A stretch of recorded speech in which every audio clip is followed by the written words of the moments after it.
2006 নির্বাচিত একজন sub inspector. হঠাৎ পত্রিকার মাধ্যমে জানতে পারি যে আমাদের নিয়োগটা বাদ।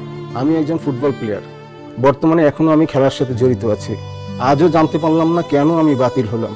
আমার বাবা তখন অসুস্থ ছিল, শুধু বলতো কি তোর নিয়োগ কি হবে না। আমি অনেক অপেক্ষা করার পর বুঝাতে বাবা আমার চিরবিদায় নিয়েছেন। কেন এখনো ফাইলটা প্রধান উপদেষ্টা স্যারের কাছে আটকা আছে আমরা জানি না। আমার মা প্রতিদিন আমাকে জিজ্ঞেস করে কি বাবা তোর নিয়োগটা কি হলো, তো বাবা তো দেখতে পারলো না, আমিও কি দেখবো না। আমি 2006 নির্বাচিত একজন সাব ইন্সপেক্টর। আমি পত্রিকার নিয়োগ বিজ্ঞপ্তি দেখে আমি সব কিছু নিয়মতান্ত্রিক মোতাবেক আমি অংশগ্রহণ করি এবং আমি নির্বাচিত হই। নির্বাচিত হওয়া যখন আমি সম্পূর্ণ প্রস্তুতি নিতেছি ট্রেনিংয়ের জন্য, তখন হঠাৎ পত্রিকার মাধ্যমে জানতে পারি যে আমাদের নিয়োগটা বাদ।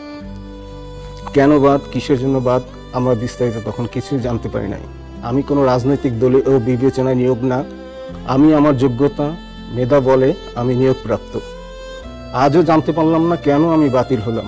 আমি একজন ফুটবল প্লেয়ার, বরিশাল বিভাগীয় টিমের ক্যাপ্টেন, ঢাকা বিভিন্ন ক্লাবে সুনামের সহিত খেলা চালিয়ে যাচ্ছি। বর্তমানে এখনো আমি খেলার সাথে জড়িত আছি। আমার বাবা তখন অসুস্থ ছিল, শুধু বলতো কি তোর নিয়োগ কি হবে না। আমি অনেক অপেক্ষা করার পর বুঝাতে বাবা আমার চিরবিদায় নিয়েছেন। এখন 17টা বছর পার হয়ে গেল, বৈষম্য বিরোধী আন্দোলন হলো, ফেসিবাদী সরকারের বিদায় হলো, আমাদের মানবিক সরকার doctor professor Muhammad Yunus sir ক্ষমতায় আসলো। অনেক আশা নিয়ে, অনেক স্বপ্ন নিয়ে আমরা আবার অ্যাপ্লিকেশন করলাম। সব কিছুই সব ঠিকমতোই চলতেছে, স্বরাষ্ট্র মন্ত্রণালয়ও দিচ্ছে, আইন মন্ত্রণালয়ও দিচ্ছে। কেন এখনো ফাইলটা প্রধান উপদেষ্টা স্যারের কাছে আটকা আছে আমরা জানি না।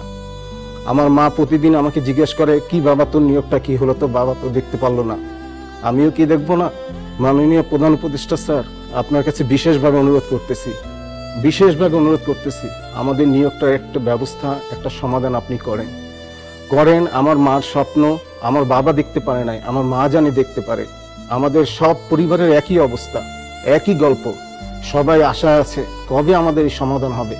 আমাদের ছেলে মেয়ে সবাই, দয়া করে আমাদের নিয়োগটি পূর্ণবহাল করে আপনি একটি সুষ্ঠু সমাধান করবেন।